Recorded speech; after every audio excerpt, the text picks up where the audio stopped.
അപ്പം ഞാൻ ഒരുപാട് സങ്കടപ്പെട്ടിട്ടുണ്ട്. എനിക്കും ആരെങ്കിലും ഉണ്ടായിരുന്നെങ്കിൽ വന്നിരുന്നില്ലെന്ന്. ജീവിതത്തില് തോറ്റുപോയി എന്ന് തോന്നിയോ ശ്രീലക്ഷ്മി? അപ്പോൾ ആ ഒരു മുടി തന്നെ സാക്രിഫൈസ് ചെയ്യാൻ മാത്രം എന്ത് വിഷമാണ് ശ്രീലക്ഷ്മി ഉണ്ടായത്? ഒതുങ്ങി കൂടാൻ വേണ്ടി തീരുമാനിച്ചിട്ടൊന്നുമില്ല. ആരുടെ അടിമകളായിട്ടല്ല നമ്മൾ ആരും നിൽക്കുന്നത്.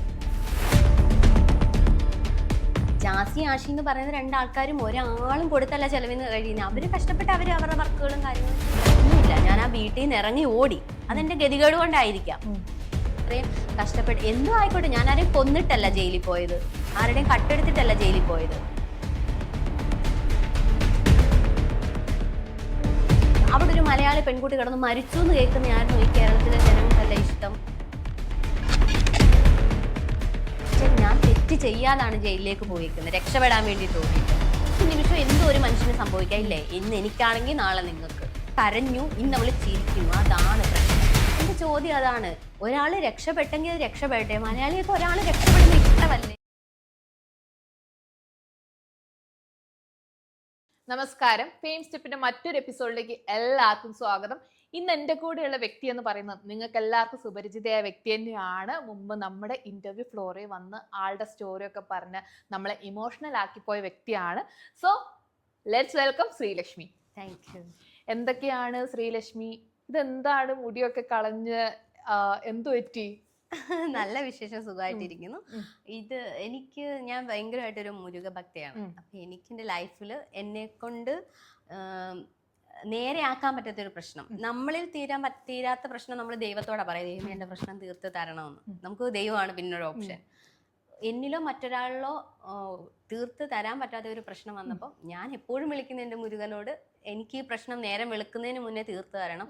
അത്രയ്ക്ക് ഞാൻ മുരുകന്റെ, എനിക്ക് വിഗ്രഹമൊക്കെ ഉണ്ട് റൂമിൽ, അപ്പൊ അതിന്റെ മുന്നിൽ പോയി കിടന്ന് കരഞ്ഞു.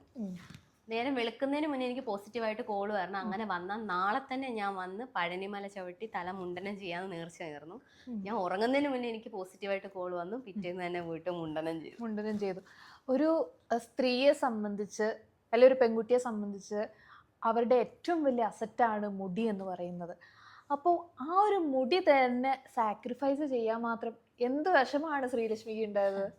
അതിപ്പം നമ്മുടെ എല്ലാ ലൈഫിൽ കാണില്ലേടാ, ഒരുപാട് പ്രശ്നങ്ങൾ കാണും. നമുക്ക് പുറത്ത് പറയാൻ പറ്റാത്ത പ്രശ്നങ്ങൾ, നമ്മളിൽ മാത്രം നിൽക്കേണ്ട കുറെ പ്രശ്നങ്ങൾ കാണും. അതുപോലെ എന്നിൽ മാത്രം നിൽക്കുന്ന ഒരു പ്രശ്നം എനിക്ക് വേറെ ഒരാളോട് പറയാനോ, ദൈവത്തോട് മാത്രമേ അപ്പം എനിക്ക് പറയാൻ പറ്റത്തുള്ളായിരുന്നു. അങ്ങനെ ഒരു പ്രശ്നം വന്നു. അതിപ്പോ എനിക്ക് ഇവിടെ ആണെങ്കിലും പറയാൻ പറ്റില്ല. അത് എന്നിൽ തന്നെ ദൈവത്തിലും നിന്നു. അത് അങ്ങനെ പറഞ്ഞു. ഓക്കെ. നമ്മുടെ ഇന്റർവ്യൂ ഫ്ലോറിൽ ആദ്യം വന്നപ്പോൾ വളരെ ഇമോഷണൽ ആയി പോയി, പിന്നെ ഭയങ്കര ഹാപ്പി ആയിട്ട് ബോൾഡായിട്ട് നിന്നു. ഇന്നിപ്പം മുഖത്ത് ഭയങ്കര ഒരു വിഷമാണ് ശ്രീലക്ഷ്മിയെ കാണുമ്പോൾ തന്നെ ഫീൽ ചെയ്യുന്നത്. എന്താണ് ഇങ്ങനെ ഒരു ലൈംലൈറ്റിൽ നിന്നൊരാള് പെട്ടെന്ന് ഒളിഞ്ഞും പാത്തൊക്കെ നിൽക്കാൻ മാത്രം എന്ത് പറ്റി? എന്നെ കണ്ടിട്ട് അങ്ങനെ തോന്നുന്നു? എനിക്ക് തോന്നുന്നുണ്ട്. എന്നെ കണ്ടിട്ട് എനിക്ക് ഭയങ്കര പോസിറ്റീവായിട്ട് ഇപ്പൊ തോന്നുന്നേ. അത് തന്നെ ഞാൻ പറഞ്ഞത്, നമ്മുടെ ഒക്കെ ലൈഫിൽ നമുക്ക് ഒരുപാട് പ്രശ്നങ്ങൾ ഉണ്ടാവും. എല്ലാവരും മനുഷ്യരല്ലേടാ. എപ്പോഴും ഇപ്പോൾ പബ്ലിക്കിൽ അങ്ങനെ വീഡിയോ ചെയ്തു, ഇങ്ങനെ വീഡിയോ ചെയ്തു, അങ്ങനെ നടക്കുന്നു, ഇങ്ങനെ നടക്കുന്നെങ്കിലും നമ്മളുടെ ഒക്കെ ജീവിതത്തിൽ, എല്ലാവരുടെയും ജീവിതത്തിൽ ഒരുപാട് പ്രശ്നങ്ങളിലൂടെ കടന്നു പോകുന്നവരായിരിക്കും. ചിരിക്കുന്നു, പറയുന്നു, ഫ്രണ്ട്ഷിപ്പ് കൂടി നടക്കുന്നു, ഒരുപാട് വീഡിയോസ് ചെയ്യുന്നു, റീൽസിൽ കാണുന്നു, അവൾ അങ്ങനത്തെ ഡ്രസ്സ് ഇട്ടു, അവൾ ഇങ്ങനത്തെ. അതൊന്നും അല്ല ശരിക്കും ലൈഫ്. അതല്ല. അതിനിപ്പുറം നമ്മുടെ ജീവിതത്തിൽ നമുക്ക് ഒരുപാട് പ്രശ്നങ്ങൾ കാണും. അപ്പൊ അങ്ങനെ എൻ്റെ ലൈഫിലും ഉണ്ട് ഒരുപാട് പ്രശ്നങ്ങൾ. അപ്പൊ എനിക്ക് പബ്ലിക് വരാനോ, എനിക്ക് അങ്ങനെ ഒതുങ്ങി നിൽക്കാനേ പറ്റുള്ളൂ ആ സാഹചര്യത്തിൽ. അതുകൊണ്ട് അങ്ങനെ തോന്നും. ഓക്കെ. അപ്പം അഭിനയം എല്ലാം മാറ്റി വെച്ച് ഒതുങ്ങിക്കൂടാൻ തന്നെ തീരുമാനിച്ചോ? ഒതുങ്ങി കൂടാൻ വേണ്ടി തീരുമാനിച്ചിട്ടൊന്നുമില്ല. കുറച്ചൊരു സമയത്തേക്ക് ഒരു ബ്രേക്ക് എടുത്തു. എനിക്കെല്ലാം ഓക്കെ ആയി, എൻ്റെ മൈൻഡൊക്കെ ഓക്കെ ആയി. ഞാൻ ഓക്കെ ആകുമ്പോൾ ഇതിനെക്കാട്ടി ശക്തിയോടെ ഞാൻ തിരിച്ചു വരും. അങ്ങനെ ഒതുങ്ങി പോവോ വിട്ടിട്ട് പോവൊന്നുമില്ല. എൻ്റെ ലക്ഷ്യം എന്താണോ ആ ലക്ഷ്യത്തിൽ ഞാൻ എത്തുക തന്നെ ചെയ്യും. എത്ര പോസിറ്റീവായിട്ടാണ് ഞാൻ ഇരിക്കുന്നതെന്ന് പറഞ്ഞാലും കണ്ണിലോട്ട് നോക്കുമ്പോൾ നമുക്ക് ഒരാളെ മനസ്സിലാവുമെന്ന് പറയുന്നത് വളരെ കറക്റ്റ് അല്ലേ? പക്ഷെ ആ കണ്ണിലോട്ട് നോക്കുമ്പം ശ്രീലക്ഷ്മിക്ക് എന്തോ ഭയങ്കരമായിട്ട് ആ ഒരു പോസിറ്റീവ് ഉണ്ടെന്ന് ശ്രീലക്ഷ്മി പറയുകയാണെങ്കിലും ഇരിക്കുന്ന എനിക്ക് ഫീൽ ചെയ്യുന്നില്ല. കാരണം നമുക്ക് ഒരാൾ ഓപ്പോസിറ്റ് ഇരിക്കുന്ന ആളുടെ വൈബ് പെട്ടെന്ന് ക്യാച്ച് ചെയ്യാൻ പറ്റും. പക്ഷെ അങ്ങനെ ക്യാച്ച് ചെയ്യുമ്പോൾ എനിക്ക് ഭയങ്കര സങ്കടകരമായിട്ടുള്ളൊരു ശ്രീലക്ഷ്മി എന്തോ പിന്നെ മുടി സാക്രിഫൈസ് ചെയ്തതിന്റെ വിഷമാണോ? അങ്ങനെ ഒരിക്കലും ഇല്ല. നിറഞ്ഞ മനസ്സോടെ ഞാൻ ഭഗവാന് കൊടുത്തു. ഞാൻ ഭഗവാനോട് ഒരു കാര്യം ആവശ്യപ്പെട്ടു, എനിക്ക് ഭഗവാൻ അത് തന്നു. അതുപോലെ തന്നെ ഞാൻ പുള്ളിക്കും കൊടുത്തൊരു വാക്കാണ്, ഞാൻ ഇന്നത് നിനക്ക് നേർച്ച തരുന്നു എന്ന്. കുറെ ആൾക്കാർ പറഞ്ഞിട്ടുണ്ടായിരുന്നു ക്യാൻസർ പേഷ്യൻസിനൊക്കെ കൊടുത്തൂടെ, ഇതെന്തിനാ അവിടെ കൊണ്ടുപോയി കൊടുത്തേ, മുരുകൻ എന്തിനാ മുടി. അതൊരു വിശ്വാസമാണ്. ഈ മുടി ഒരിക്കലും മുരുകൻ അവിടെ ഉള്ളവരോ അല്ലെ മുരുകനോ എടുക്കുന്നില്ല. ഇതും അവർ പറയുന്ന ആ എടുത്തോട്ട് തന്നെയാണ് പോകേണ്ടത്. ഇത് അർഹതപ്പെട്ടവർക്ക് തന്നെ ഈ മുടി പോകും. ഒരിക്കലും അതുകൊണ്ട് മുടി പോയതിന്റെ സങ്കടമില്ല. ഞാൻ എന്റെ നിറഞ്ഞ മനസ്സോട് കൊടുത്തതല്ലേ. അതാണ് ഞാൻ പറഞ്ഞത്, നമ്മുടെയൊക്കെ ലൈഫിൽ ഓരോ പ്രശ്നങ്ങളുണ്ടാവും. ഒരുപാട് ചിരിക്കുമെന്ന് പറയാം. ഞാൻ വന്നിരുന്നപ്പോൾ മുതൽ ചിരിയല്ലേ, പക്ഷെ നിങ്ങൾ നോക്കുമ്പോൾ എൻ്റെ ഉള്ളിൽ അല്ലെ കണ്ണിൽ നോക്കുമ്പോൾ ഒരുപാട് സങ്കടമുള്ള ആളാണെന്ന് തോന്നുന്നുണ്ട്. അതാണ് പറയുന്നത്, ഒരുപാട് ചിരിക്കുന്നവരുടെ ഉള്ളിൽ നിറച്ചും വേദനകളും വിഷമങ്ങളും ആയിരിക്കും. പിന്നെ ജീവിതമല്ലേ, എല്ലാവരെയും മുന്നിൽ ചിരിച്ച് സന്തോഷത്തോടെ നിൽക്കണം എന്നുള്ള ആയതുകൊണ്ട് അങ്ങ് ചിരിച്ചു പോകുന്നു, അത്രേ ഉള്ളൂ. അതിനിപ്പുറം ഒരുപാട് ദുഃഖങ്ങളും പ്രശ്നങ്ങളും ഒക്കെ ഉള്ള ഒരാളാണ് ഞാൻ. അപ്പം ജീവിതത്തില് തോറ്റുപോയി എന്ന് തോന്നിയോ ശ്രീലക്ഷ്മിക്ക്? തോറ്റിട്ടില്ല, ഞാൻ ജയിച്ചു തന്നെ നിൽക്കുന്നത്. പഴയ ശ്രീലക്ഷ്മിയെ വെച്ച് നോക്കുമ്പോൾ ഇപ്പൊ ഹീറോ ആണ് ഞാൻ. പഴയ എന്റെ ഇന്റർവ്യൂ ഇവിടെ തന്നെയാണ് എടുത്തിട്ടുള്ളത്, ശാല തന്നെയാണ് എടുത്തിട്ടുള്ളത് എന്റെ ഇന്റർവ്യൂ. അപ്പോൾ അങ്ങനെ നോക്കുമ്പോൾ അന്ന് ഞാൻ സീറോ ആയിരുന്നു. അങ്ങനെ ഞാൻ ഹീറോ ആണ്. ഭയങ്കരമായിട്ടും ഞാൻ ഇവിടം വരെ എത്തിയോന്ന് എനിക്ക് തന്നെ അത്ഭുതമാണ്. അപ്പൊ അങ്ങനെ നിൽക്കുമ്പോൾ ഒരിക്കലും ഞാൻ തോറ്റിട്ടില്ല, ഞാൻ ജയിച്ചുകൊണ്ടേ ഇരിക്കുകയാണ്. അതെ, ഇപ്പൊ ഇങ്ങനെ മുടി കളഞ്ഞതിന്റെ പേരിൽ അവസരങ്ങൾ നഷ്ടപ്പെടുക അങ്ങനത്തെ എന്തെങ്കിലും സാഹചര്യം? ഒന്നുമില്ല. ഞാനൊരു ഷോർട്ട് ഫിലിം പറഞ്ഞു വെച്ചിട്ടുണ്ടായിരുന്നു, അവരോട് കൂടി പോലും പറയാതെ ഞാൻ പോയിട്ട് ഇത് ചെയ്തത്. അപ്പൊ വന്നോടനെ അതിന്റെ പ്രൊഡ്യൂസറും ഡയറക്ടറും ഒക്കെ വിളിച്ചായിരുന്നു, ലക്ഷ്മി എന്താ ഈ ചെയ്തേ?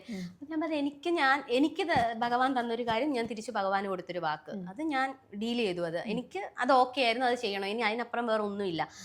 ആ വർക്ക് എനിക്ക് വേണ്ടാന്ന് ഞാൻ വെച്ചിട്ടാണ് പോയത്. പക്ഷെ അവർ പറഞ്ഞത് ബിഗ് വെച്ചിട്ട് നമുക്ക് ചെയ്യാം, അങ്ങനെ വിഷമിക്കൊന്നും വേണ്ട, ഞങ്ങളുടെ ഫുൾ സപ്പോർട്ട്. പിന്നെ എനിക്ക് എന്ത് വേണം? അപ്പൊ അവിടെയും പോസിറ്റീവ് അല്ലേ കിട്ടിയത്. ഇപ്പം ഇങ്ങനെ മുടി കളഞ്ഞപ്പം ഭയങ്കര ക്യൂട്ടാന്ന് ആരെങ്കിലും പറഞ്ഞു? എല്ലാവരും പറഞ്ഞു. ഭയങ്കര നെഗറ്റീവില് നിന്ന ഞാൻ പെട്ടെന്ന് ഒരു രാത്രി നേരം വെളുത്തപ്പോഴത്തേക്കും ഭയങ്കരമായിട്ട് പോസിറ്റീവില് വന്നു. ഒരുപാട് പേര് മെസ്സേജ് അയച്ചു, കുറേ പെൺകുട്ടികൾ. അതാണ് എനിക്ക് ഭയങ്കര സന്തോഷം തോന്നിയേ. ഒരിക്കൽ പോലും എന്റെ കമന്റ് ബോക്സിലോ അല്ലെ കണ്ടാൽ പോലും മൈൻഡ് ചെയ്യില്ലായിരുന്നു പെൺകുട്ടികളൊക്കെ. കാരണം ഞാൻ മോഡേൺ വേഷം കുറെ അങ്ങനെയൊക്കെ ചെയ്യുന്നതുകൊണ്ട് എല്ലാവർക്കും ഒരു പുച്ഛമായിരുന്നു. പക്ഷെ ഇപ്പൊ പുറത്തിറങ്ങിയാൽ കണ്ട ഓടി വരുന്നു, സെൽഫി എടുക്കുന്നു. ഏറ്റവും കൂടുതൽ അമ്മമാര് എനിക്ക് വാട്സപ്പിലൊക്കെ, ഞാൻ നമ്പർ കൊടുത്തിട്ട് വാട്സപ്പിലൊക്കെ മെസ്സേജ് അയച്ചിട്ടുണ്ട് അമ്മമാര്, ശ്രീകുട്ടാന്നൊക്കെ വിളിച്ചിട്ട്. എനിക്ക് ഭയങ്കര സന്തോഷം അതൊക്കെ കണ്ടപ്പോ. പെട്ടെന്ന് പോസിറ്റീവിലൊക്കെ വന്നപ്പോ അത് ഭയങ്കര, എനിക്ക് ദൈവം ശരിക്കും എന്നെ ഒരു അനുഗ്രഹിച്ചു. അത് എല്ലാ രീതിയിലും അനുഗ്രഹിച്ചു. അങ്ങനെ കേൾക്കുമ്പോൾ സന്തോഷം തോന്നുന്നുണ്ട്. ഇപ്പം വളരെ നല്ല രീതിക്ക് എക്സ്പോസ് ആയിട്ട് ചെയ്തുകൊണ്ടിരുന്ന ഒരാളാണ് ശ്രീലക്ഷ്മി.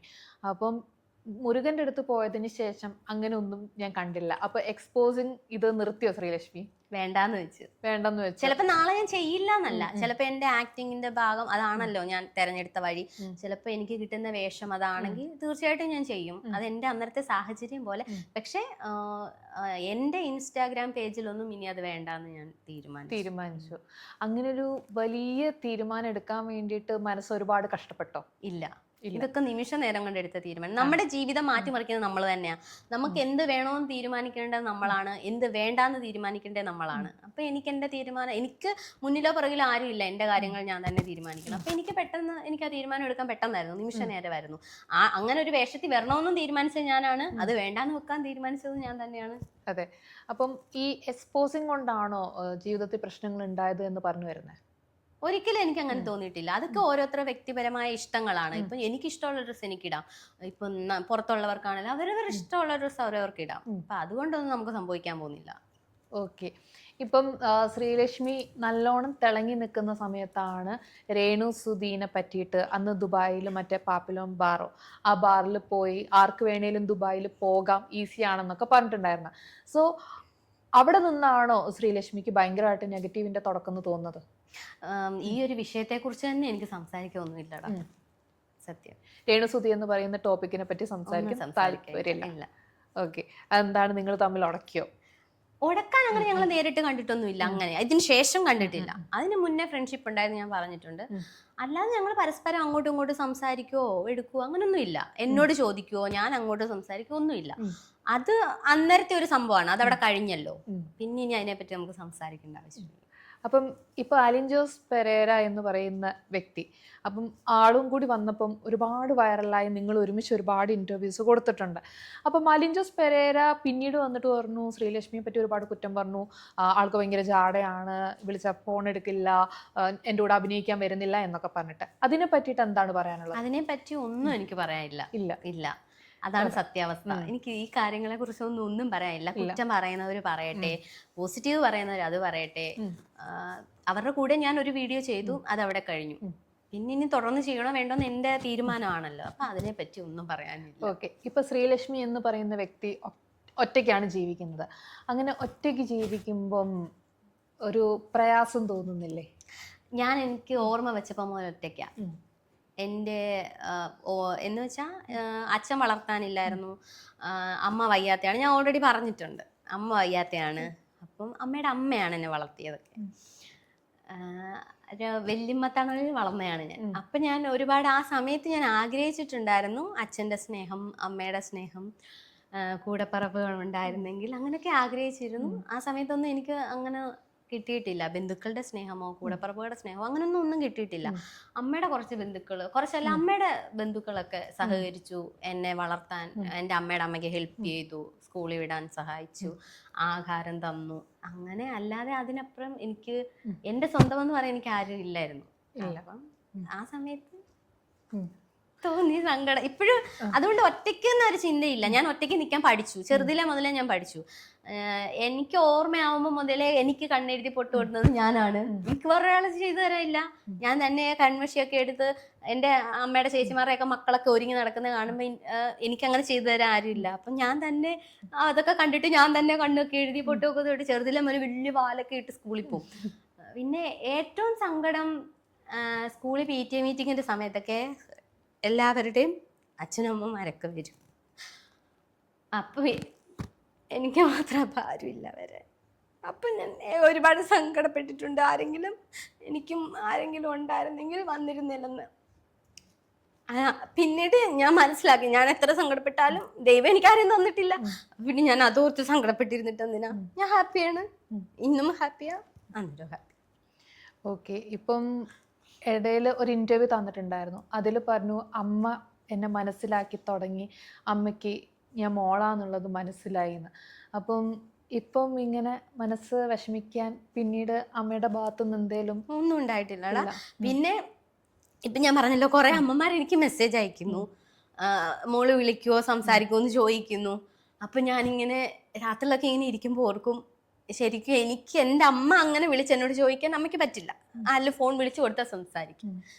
അതിന് പകരമാണ് ഈ അമ്മമാരെന്നൊക്കെ ഇപ്പൊ ഞാൻ ചിന്തിക്കുന്നു. ഇപ്പൊ അവരുടെയൊക്കെ സ്നേഹം കിട്ടുമ്പോൾ ഞാനിങ്ങനെ ഓർക്കും, എൻ്റെ അമ്മ എനിക്ക് അങ്ങനെ വിളിച്ച് ചെയ്തു തരാൻ പറ്റില്ല. പക്ഷെ പുറത്തുള്ള അമ്മമാർ എന്നെ ഇഷ്ടപ്പെടാൻ തുടങ്ങിയപ്പോൾ എന്നെ കുറിച്ച് അന്വേഷിക്കുന്നു, തിരക്കുന്നു, സ്നേഹം അതൊക്കെ കാണുമ്പോൾ എൻ്റെ ചുറ്റും ഒരുപാട് അമ്മമാരുണ്ടല്ലോ. അപ്പൊ എനിക്ക് അതിലും സങ്കടമില്ല, ഹാപ്പിയാണ്. അപ്പം ഒരു യഥാർത്ഥം നമ്മളെ പ്രസവിച്ച അമ്മ നമുക്ക് സ്നേഹം തരാനില്ലെങ്കിലും സ്നേഹിക്കാൻ ഒരുപാട് പോറ്റമ്മമാർ ഉണ്ടെന്ന് പറയുന്നത് വളരെ സന്തോഷമുള്ള ഒരു കാര്യം തന്നെയാണ്. അപ്പോൾ ദൈവത്തോട് അടുത്തപ്പം പോസിറ്റീവുകളാണ് വരാൻ തുടങ്ങിയത് അല്ലേ?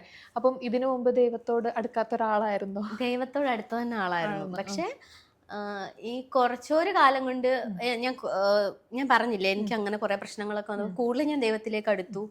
അപ്പം ദൈവം ഉണ്ടെന്ന് എനിക്ക് മനസ്സിലായി. പുറമേ ചിലർക്ക് എല്ലാവർക്കും ചിലപ്പോൾ ഇതൊക്കെ കേൾക്കുമ്പോൾ അന്ധവിശ്വാസം, ദൈവം ഉണ്ടോ, ഇതൊക്കെ ഉണ്ടോ, ഇങ്ങനത്തെ ഒരു ചിന്തയാ. പക്ഷെ ഞാൻ മനസ്സിലാക്കിയെടുത്തോളം ഒരു സത്യമുണ്ട്, ഒരു ശക്തിയുണ്ട്, ദൈവമുണ്ട്.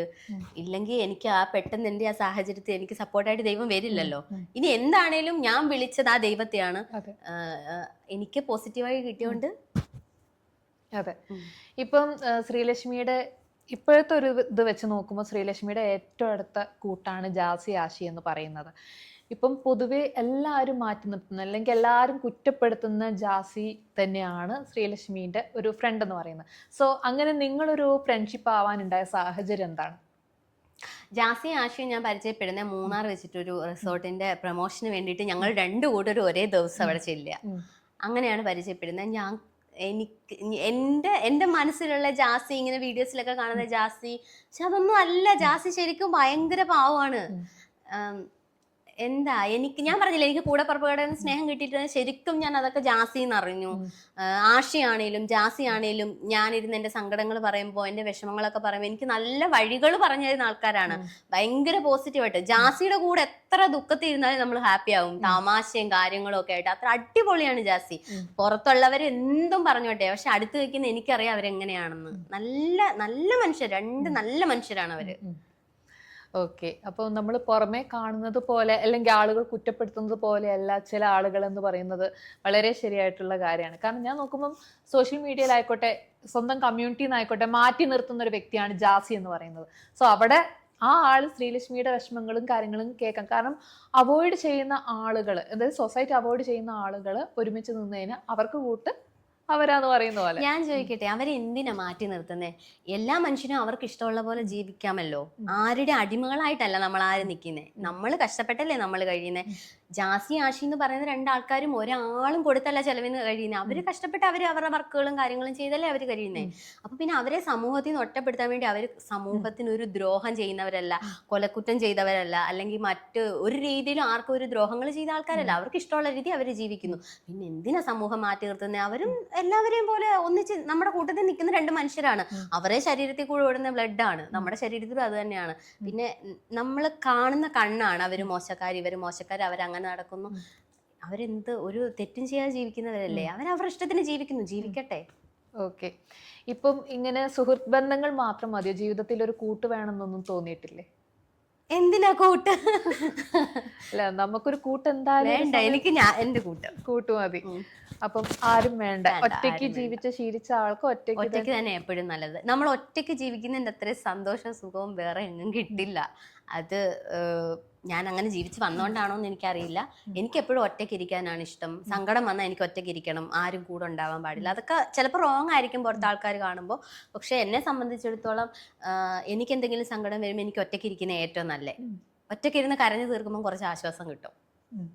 ഇപ്പം നെഗറ്റീവ് കമന്റ്സ് വന്ന സമയത്തും പോസിറ്റീവായിട്ട് വരുന്ന സമയത്തും എന്ത് മാറ്റമാണ് ശ്രീലക്ഷ്മിക്ക് ഫീൽ ചെയ്യുന്നത്? എന്നെ നെഗറ്റീവായിട്ട് കണ്ടവർ തന്നെ എനിക്ക് പോസിറ്റീവായിട്ട് വന്ന് ഇപ്പോൾ കമന്റ് ചെയ്യുന്നു. അപ്പോൾ ഒരുപാട് സന്തോഷം. എന്നെ ശരിക്കും ചിലപ്പോൾ പോസിറ്റീവായിട്ട് കാണാനായിരുന്നായിരിക്കും എല്ലാവരും ഇഷ്ടപ്പെട്ടെ. സാധാരണ പോസിറ്റീവ് ചെയ്താലും നെഗറ്റീവ് പറയുന്ന ആൾക്കാരാണ് നമുക്ക് ചുറ്റും നമ്മൾ കണ്ടിട്ടുള്ളത്. പക്ഷേ ഞാൻ ഇങ്ങനെ ഒരു കാര്യം ചെയ്തപ്പോൾ എനിക്ക് ഭയങ്കര പോസിറ്റീവായിട്ടാണ് വന്നത്. ഒരു നെഗറ്റീവും ഇല്ല. കുറേ ആൾക്കാർ ഇഷ്ടപ്പെടുന്നു, കുറേ ആൾക്കാർ മെസ്സേജ് റിക്വസ്റ്റിലൂടെ കാര്യങ്ങൾ തിരക്കുന്നു, അന്വേഷിക്കുന്നു. ഭയങ്കര സന്തോഷം, പോസിറ്റീവ് വന്നു. ഓക്കെ, അപ്പം ആളുകൾക്ക് എല്ലാവർക്കും ശ്രീലക്ഷ്മി എന്ന് പറയുന്ന വ്യക്തിയുടെ ഒരു വിഷമം മനസ്സിലായി, കടന്നുപോയ സാഹചര്യം മനസ്സിലായി. അത് മനസ്സിലാക്കിയത് കൊണ്ടാണ് ആളുകള് ഇത്രയും കാലം കുറ്റം പറഞ്ഞ ആളുകൾ തിരുത്തി പറഞ്ഞതെന്ന് തോന്നുന്നുണ്ടോ? അങ്ങനെയല്ലടാ. ഇപ്പോഴും കുറച്ച് ആൾക്കാരുണ്ട് കുവൈറ്റിൽ. ഞാൻ കരഞ്ഞ സാഹചര്യത്തിലുള്ള വീഡിയോസ് ഒക്കെ അന്ന് നമ്മൾ കാണിച്ചതാണ്. ആ വീഡിയോസ് ഒക്കെ ഇന്നും പറക്കെ 5-6-7 വർഷമായി ഇന്നും അതിങ്ങനെ പിൻ ചെയ്ത് വരുന്നുണ്ട്. അപ്പൊ ഞാൻ അവരോടൊക്കെ ചോദിക്കുന്നത്, ഇത് ഇന്നും പിൻ ചെയ്യാൻ കാരണം ഞാൻ ഇന്നും അങ്ങനെ തന്നെ നിൽക്കണോ?